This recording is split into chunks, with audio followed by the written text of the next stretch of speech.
विभाग बी, नीचे दिए 13 प्रश्नों में से कोई भी 9 प्रश्नों की गणना करके उत्तर लिखो। प्रत्येक के 2 अंक। 25वां क्वेश्चन है, द्विघात बहुपद x की 2 घात प्लस 8x प्लस 15 के शून्यक ज्ञात करो तथा शून्यकों और सगुणकों के बीच संबंधों की जांच कीजिए। तो इस प्रकार का सवाल आता ही आता है। आपको इस प्रकार का सवाल आपको सीखना ही सीखना है। मोस्ट आईएमपी सवाल है, तो आपको इसको सीखना है। आप यहाँ पर देखेंगे तो सबसे पहले हमको क्या करना है, x की 2 घात प्लस 8x प्लस 15। तो सबसे पहले आपको गुणनखंड करने आने चाहिए। तो हम यहाँ पर देखते हैं कि गुणा करने पर कितने, ये मैं सिर्फ लिख रहा हूँ, आप चाहे तो वहाँ लिख सकते हैं, चाहे तो नहीं लिखें तो भी चलेगा, पर आपको समझने के लिए ये लिखना है कि गुणा करने पर 15 आना चाहिए और जोड़ने पर 8 आना चाहिए। ऐसी 2 संख्याएं ढूंढनी है। तो ऐसी 2 संख्या हैं 5 तिया 15 होती हैं। 5 तिया 15, 3 आगे पीछे करो कोई तकलीफ नहीं पड़ती है, लेकिन जब निशान अलग अलग हो तब आपको ध्यान में रखना है कि बड़ी वाली संख्या हमेशा आगे लिखना है और छोटी संख्या को पीछे लिखना है। जोड़ने पर आएगा, यानी दोनों प्लस का आएंगे तो ही जोड़ने पर 8 आता है। 5 और 3 8, तो जोड़ने पर 8 आ गया। ओके, अब इनको लिखना कैसे है, यहाँ लिखेंगे 5, यहाँ पहले x की 2 घात लिखते हैं। ओके, आगे वाला पद और पीछे वाला पद सेम लिख देना है। बस बीच में आपको टुकड़ा करके ऐसा लिखना है, प्लस 5 साथ में x प्लस 3x, इस तरह से आपको लिखना है। फिर रव ने बना दी जोड़ी, बराबर। अब हमको देखना है कि क्या कॉमन आ सकते हैं। यहाँ भी x है, यहाँ भी x है, तो x कॉमन आया। x की 1 घात रह जाती है, 1 घात बाहर आ गई है, प्लस यहाँ रह जाता है 5। ओके, प्लस 3 के पहाड़े में 15 आता है, तो इसलिए 3 कॉमन ले लेंगे। 3 निकल गया, यहाँ पर x रह गया। 3 का पहाड़ा कितनी बार पढ़ते हैं, तो 15 आता है, तो 5 बार, बराबर 0। अब ये दोनों कोष्टक एक जैसे हैं, तो आप समझ जाना आपका सवाल सही है। अब ये कोष्टक एक जैसे हैं, उसको कॉमन ले लेते हैं, तो x प्लस 5 कॉमन आ गया। अब दूसरा कोष्टक बनाते हैं जिसमें बाहर कौन है, तो x है, इधर कौन है, बाहर 3 है प्लस का, तो उसको लिख देते हैं। ओके, अब हम यहाँ पर लिखते हैं x प्लस 5 बराबर 0 और x प्लस 3 बराबर 0। आप यहाँ पर और अथवा कुछ भी लिख सकते हो, लेकिन पार्ट 4 का हो तब आपको यहाँ पर द्विघात समीकरण लिखा हो तब आपको यहाँ पर अथवा या लिखना है। ओके, अब यहाँ पर देखते हैं x बराबर ये उधर जाता है तो माइनस का 5 हो जाता है, और x बराबर ये उधर जाएगा तो माइनस का 3 हो जाता है। किसका हो जाता है, माइनस का 3।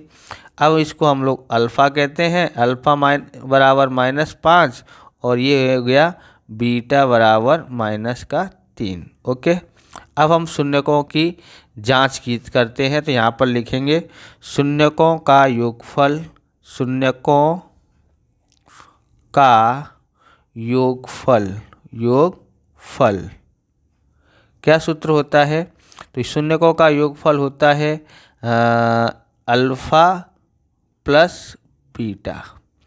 अल्फ़ा कितना है, तो अल्फ़ा -5 है और प्लस बीटा कितना है, तो माइनस का 3 है। -5 प्लस माइनस यानी कि माइनस हो जाएगा, और माइनस की संख्या तो जुड़ेगी, माइनस का 8 हो जाता है, बराबर। अब हम यहाँ पर लिखते हैं शून्यकों के योगफल का सूत्र। और दूसरा क्या होता है, तो होता है x माइनस, यहाँ माइनस लगाते हैं, माइनस x का गुणांक, गुणांक बट्टे में x की 2 घात का गुणांक।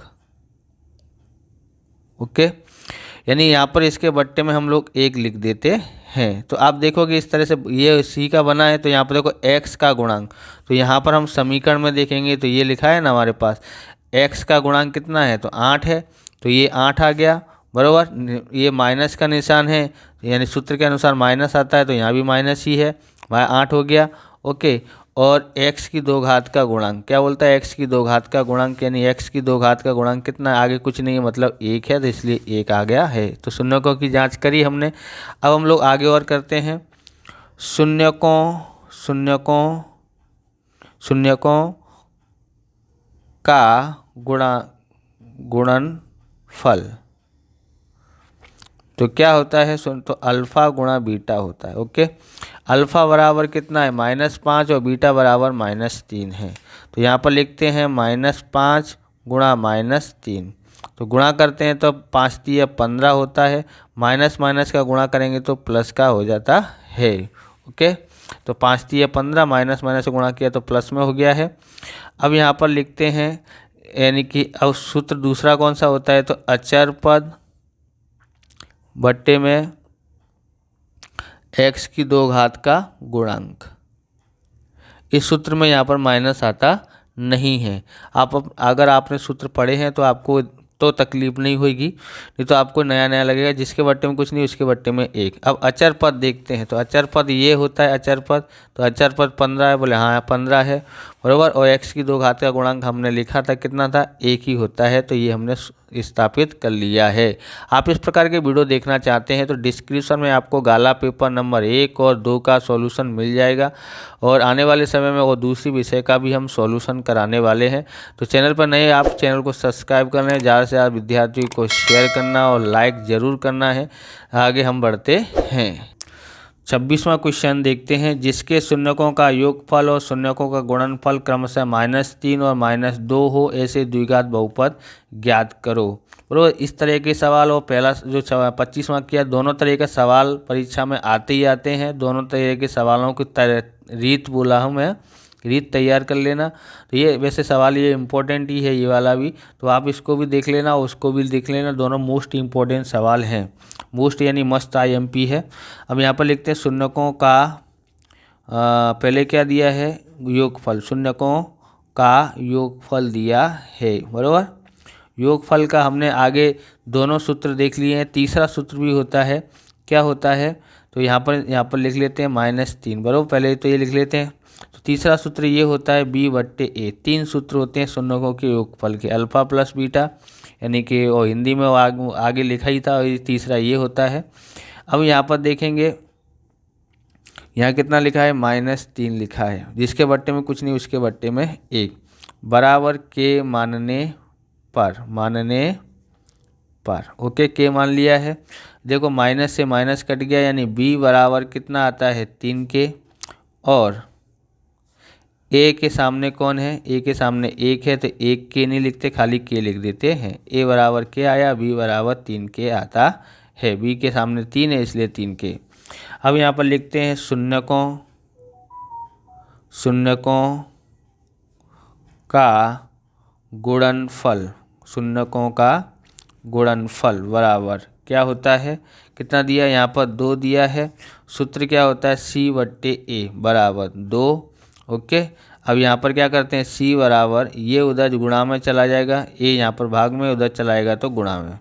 अब C बराबर 2, A बराबर क्या है, तो A बराबर के, इसलिए A की जगह पे के लिख दिया, तो यानी C बराबर कितना आया, 2 के आया है। ओके, अब हम यहाँ पर लिख देते हैं द्विघात बहुपद। क्या होता है द्विघात बहुपद, यानी AX की 2 घात प्लस BX प्लस C बराबर 0। कितना है, KX की 2 घात बराबर, A की जगह पे हमको कितना लिखना है, A की जगह पर A बराबर क्या था, K, तो इसकी जगह पे K लिख दिया, X की 2 घात लिख दिया, प्लस B की जगह पर क्या लिखेंगे, 3K। ओके, और X की जगह पर X प्लस C की जगह पर क्या है, तो C की जगह पर 2K है बराबर 0। K कॉमन आता है इसलिए K कॉमन ले लेंगे, यहाँ रह गया X की 2 घात, यहाँ पर 3X रह गया, प्लस यहाँ पर 2 रह गया। K यहाँ से बाहर आ गया है, कॉमन ले लिया है। इस तरह से सवाल हो गया है। अब आगे करते हैं। चौथा सवाल हमारे पास में है, 27वां सवाल है, द्विघात समीकरण 2x की 2 घात माइनस 5x प्लस 3 के मूल गुणनखंड विधि से ज्ञात कीजिए। इसके मूल ज्ञात करने के हैं। सबसे पहले हम यहाँ से लिखते हैं 2x की 2 घात माइनस 5x प्लस 3 बराबर 0। तो गुणा करने पर पहले तो हम आगे संख्या लिखी है तो आगे वाली संख्या और लास्ट वाली संख्या का गुणा करेंगे तो हमारे पास आता है 6। तो गुणा करने पर 6, जब भी आगे की संख्या दी गई हो तब इस तरह से गुणा कर लेते हैं, तब पता लगाते हैं कि गुणा करने पर 6 आना चाहिए और जोड़ने पर -5 आना चाहिए। तो ऐसी दो संख्या ढूंढो। तो यही दो संख्या हैं, लेकिन आप बड़ी वाली संख्या पहले लिखें और छोटी संख्या बाद में लिखें। तो 3 दूनी 6 ही होता है, लेकिन हम लोग -3 और -2 रखते हैं तो -5 आ जाता है। ये लिखना हो तो लिखो, कोई नहीं लिखना तो कोई बात नहीं। अब यहाँ पर लिखेंगे 2x की 2 घात, यहाँ पर आ जाएगा -3x और यहाँ पर आ जाएगा -2x + 3 = 0। रब ने बना दी जोड़ी। कॉमन लेते हैं तो x कॉमन आता है, दोनों जगह पे x से x निकल गया, यहाँ रह गया 2 और x की 2 घात में से एक घात निकाली तो एक घात रह गई यहाँ पर, और यहाँ पर -3, x बाहर आ गया। ओके, कुछ कॉमन नहीं आता है, यहाँ पे x नहीं है, x कॉमन भी नहीं आ रहा, कुछ भी कॉमन नहीं आता है तो एक कॉमन आता है, क्योंकि एक के पाड़े में सब आते हैं। तो 2x, यहाँ पर ध्यान रखना अगर माइनस कॉमन लिया है तो यहाँ का निशान बदल जाता है, यहाँ माइनस का हो जाता है =0। ओके, दोनों कोष्टक एक जैसे हैं। हाँ, तो आपका सवाल कैसा है, एकदम राइट है। यहाँ लिखते हैं 2x - 3 और x - 1 = 0।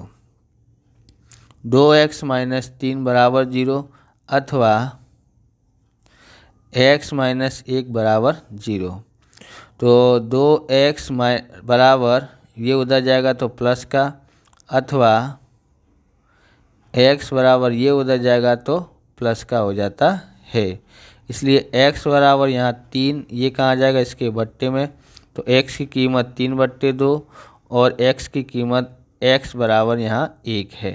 तो ये दो कीमत हमने ज्ञात कर ली है। आगे देखते हैं। अब आता है 28वां समांतर श्रेणी 3, 8, 13, 18 का कौन सा पद 78 होगा। तो वो ज्ञात करना है, तो हम यहाँ से सॉल्यूशन कर रहे हैं। यहाँ 3, 8, 13 और 18 दिया हुआ है, यानी a बराबर यहाँ 3 हो सकता है, और d ज्ञात करेंगे तो पीछे वाले पद में से आगे वाला पद घटा देते हैं, तो 8 में से 3 घटाते हैं तो 5 आ जाता है। ओके, अब कौन सा पद, मतलब यहाँ an बराबर 78 दिया हुआ है। तो यहाँ पर हम करते हैं, an का सूत्र लगाना पड़ेगा। an बराबर a + n - 1 गुणा d। an कितना दिया है, 78 दिया है, a बराबर 3 दिया है और n हमको पता नहीं है, इसलिए n - 1 लिखेंगे, और d बराबर हमको पता पड़ा है 5 है। ओके, 78 ये इधर आता है तो माइनस का हो जाता है, तो यहाँ बचता है n - 1 गुणा 5। बराबर, आप चाहो तो गुणा भी कर सकते हो, उस रीत से भी कर सकते हैं। तो यहाँ पर कितना बचेगा, 75। ओके, ये कहाँ जाएगा इसके भाग में, बराबर यहाँ n - 1 रह जाता है।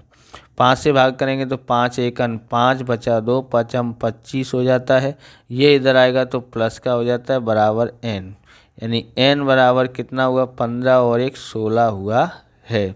इसने हिंदी में पूछा है कौन सा पद 78 होगा, तो यहाँ पर लिखेंगे, तो लिखेंगे 16वां पद 78 होगा। ओके, तो इस तरह से आप हिंदी में पूछा जवाब नहीं लिखते हो तो एक आधा नंबर काट सकते हैं, तो आधा नंबर ना कटे, ये आपको भी ध्यान में रखना है। तो क्वेश्चन नंबर 29 है, समांतर श्रेणी 9, 17, 25 डैश का कितने पदों का योगफल 636 होगा।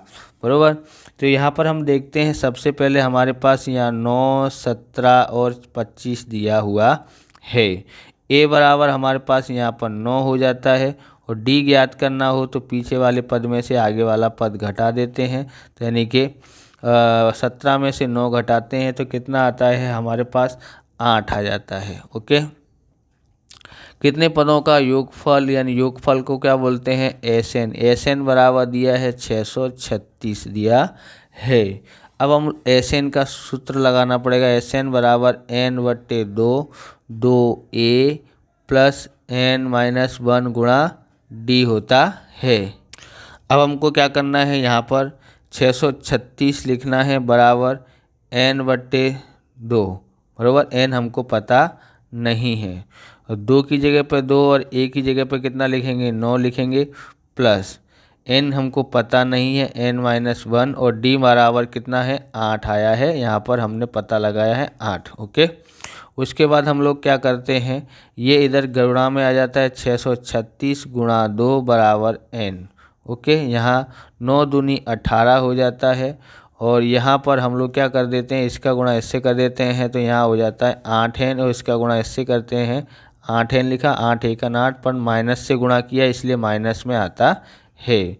ओके, गुणा कर देते हैं तो हमारे पास यहाँ 2 छिंग 12 हासिल आई 1, 2 तिया 6, 1 7, 2 छिंग 12, 1272 आता है।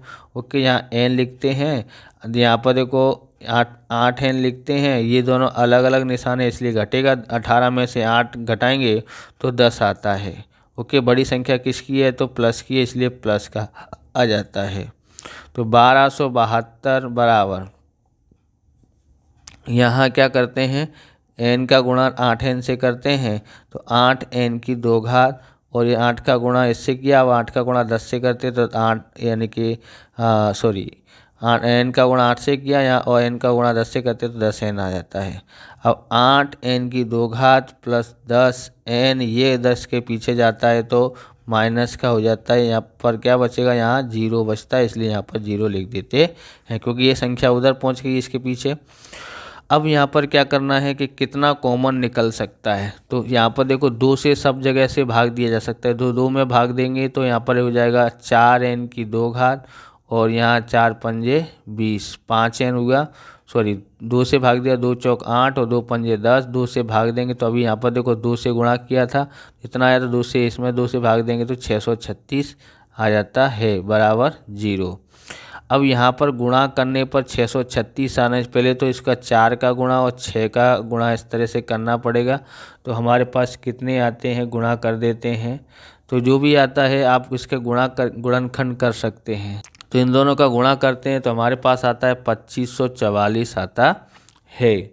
अब आपको गुणनखंड देख के करना पड़ेगा, हमने यहाँ पर कर लिए हैं, तो यहाँ पर 53 गुणा 48 करेंगे तो हमारे पास 2544 आता है। ओके, और प्लस का हम यहाँ पर 53 रखते हैं, या घटाने पर 5 आना चाहिए, यहाँ पर प्लस माइनस हो तो ये घटाने पर आता है, या दोनों जगह पर माइनस हो तो भी घटाने पर आता है। तो प्लस का 53 और माइनस का 48 करते हैं तो प्लस का 5 आ जाता है, यानी गुणा करने पर 2544 और घटाने पर 5 आता है। अब हमको यहाँ पर लिखना है 4n की 2 घात, यहाँ लिखते हैं 53n और यहाँ लिखते हैं माइनस 48n और फिर लास्ट की संख्या सेम लिख देते हैं बराबर 0। तो इस तरह से रब ने बना दी जोड़ी। कॉमन n निकल सकता है तो यहाँ 4n प्लस 53 लिखना है, n बाहर आ गया। यहाँ हमको भाग करना है तो आप यहाँ पर स्मार्ट से तरीके से देखें, यहाँ कितना है 4, तो किसका पाड़ा 4 बार पढ़ते हैं तो 48 आता है। तो 12 का पाड़ा पढ़ते हैं यानी 12 कॉमन आ जाएगा, तो 12 चौक 48, माइनस कॉमन लिया तो इसलिए यहाँ का निशान बदल जाएगा। 12 का पाड़ा कितनी बार पढ़ेंगे तो इतना आता है, तो 53 बार पढ़ोगे तो आ जाता है बराबर 0। ओके, अब यहाँ पर देखेंगे 4n प्लस 53, ओके, और यहाँ बाहर माइनस n माइनस 12 बराबर 0। अब हमको क्या लिखना पड़ेगा, 4n प्लस 53 बराबर 0 और n माइनस 12 बराबर 0। अब यहाँ पर देखेंगे तो 4n बराबर माइनस का 53 और n ये उधर गया तो प्लस का 12। यहाँ पर n बराबर माइनस 53, ये कहाँ पर आ जाता है 4 बट्टे में आ जाता है, और यहाँ n बराबर तो 12 है। तो आपको ध्यान में रखना है n की संख्या कभी भी माइनस में आती नहीं है, बराबर। n की संख्या n क्या होती है, प्राकृतिक संख्या है, क्रम हमेशा किस में आता है, प्लस में आता है। ओके, तो यानी प्राकृतिक संख्या प्लस में होती है, माइनस में नहीं होती, इसलिए यहाँ पर लिखेंगे n बराबर माइनस 53/4 संभव नहीं है, इसलिए n बराबर कितना आया है 12 आया है, इसलिए लिखेंगे n बराबर 12। ओके, तो यहाँ पर लिखेंगे हिंदी में पूछा है तो 12 पदों का योगफल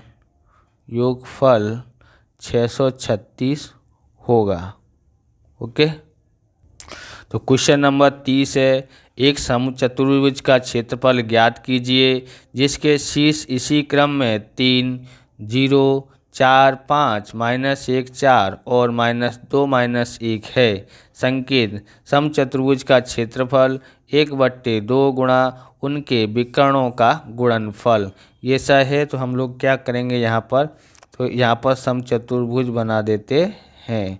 ओके, अब यहाँ पर आपको समझना है कि ये ए है, ए की जगह पर हम कितना लिखते हैं 3, 0 बराबर, और इसको बी 4, 5। ओके, और इसको सी कितना है -1 और 4 है, और डी बराबर कितना है -2 और -1। ओके, तो हमने चतुर्भुज बना दिया है। आप माना कि ऐसे करके लिख सकते हैं, माना कि चतुर्भुज ABCD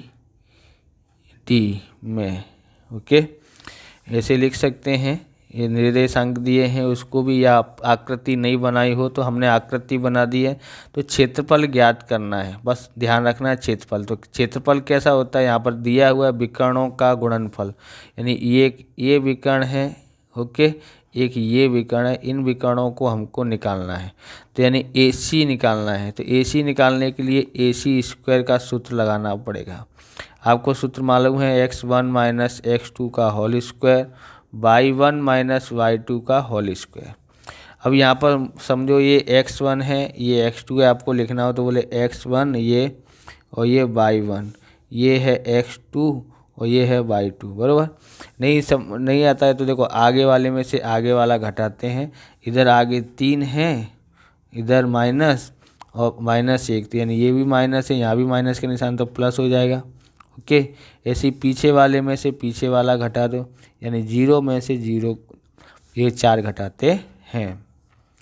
3 और 1 कितना होता है 4 की 2 घात, और यहाँ पर कितना बचेगा माइनस का 4 बचता है, उसकी 2 घात। 4 का वर्ग करते हैं तो 16, इधर 4 का वर्ग करते हैं तो 16, तो जोड़ते हैं तो कितना आ जाता है 32, यानी AC² बराबर 32 होता है। इसके गुणनखंड ऐसा करना है कि वर्गमूल हो सके, तो 16 दूनी 32 होता है, ज़्यादा से ज़्यादा वर्गमूल निकल सके ऐसा, तो यानी 16 निकाल दिया। तो इसका वर्गमूल करते हैं, इसका वर्गमूल 16 का वर्गमूल 4, 2 का वर्गमूल नहीं होता है, इसलिए इतना आता है। ओके, अब दूसरा निकालते हैं BD²। ओके, BD², तो यानी BD² हम लोग निकालते हैं, तो सूत्र यही है, ये अपना सब लोग x1 ये y1 ये x2 y2, नहीं तो ऐसे ही आगे वाले में से आगे वाला घटाना है, लेकिन ये तो माइनस का, तो यह क्या हो जाएगा प्लस की 2 घात।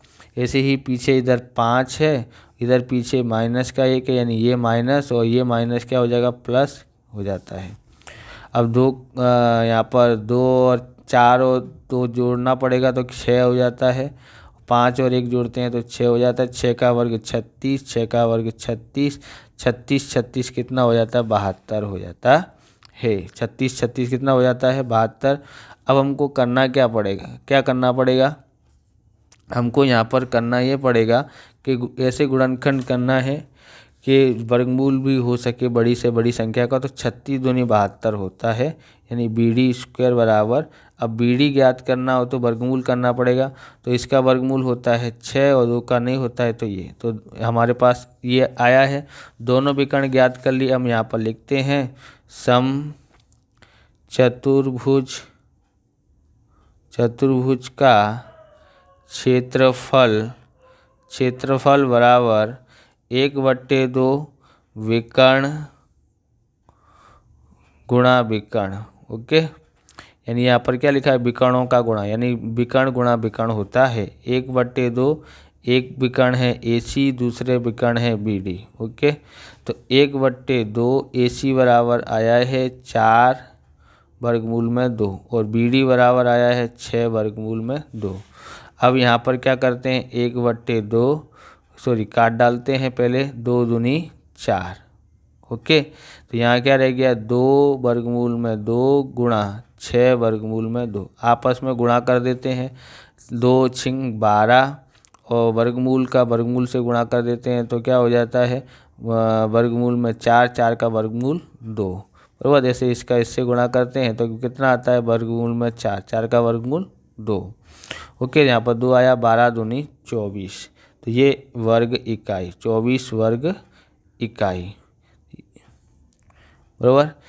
आगे देखते हैं, तो क्वेश्चन नंबर 31 है, बिंदुओं A 6, 5 और B 4, 5 को जोड़ते रेखाखंड AB का मध्य बिंदु के याम यानी निर्देशांक ज्ञात करने के हैं। तो इसके निर्देशांक कैसे ज्ञात कर सकते हैं, आपको आसानी से आता ही होगा। यहाँ पर लिखते हैं A 6, 5, ओके, और यहाँ B लिखते हैं 4, 5, ओके। आगे वाला हमारा x1, पीछे वाला y1, यहाँ x2 और यहाँ y2, ओके। अब यहाँ पर लिखते हैं जोड़ते रेखाखंड AB का मध्य बिंदु, AB का मध्य बिंदु। तो मध्य बिंदु का सूत्र क्या होता है, x1 प्लस x2 बट्टे में 2, y1 प्लस y2 बट्टे में 2, ओके, ये होता है। अब यहाँ पर देखेंगे x1 कितना है, तो x1 है 6 और x2 कितना है, तो 4 बट्टे में 2, y1 कितना है 5 और y2 कितना है 5, ओके, y1 5, y2 भी 5 बट्टे में 2। तो इन दोनों को जोड़ते हैं तो 10, 10 बट्टे 2 और 5 और 5 10 बट्टे में 2, तो 2 से भाग कर दो, 2 पंजे 10 और 2 पंजे 10। तो इस तरह से इसके मध्य बिंदु के निर्देशांक 5 और 5 आए हैं। इस प्रकार से ये वीडियो पूरा होता है। अगर आपको हमारा वीडियो अच्छा लगे तो लाइक शेयर कमेंट करें, चैनल पर नए चैनल को सब्सक्राइब करें। मिलते हैं नेक्स्ट वीडियो में। जय हिंद, जय भारत, वंदे मातरम।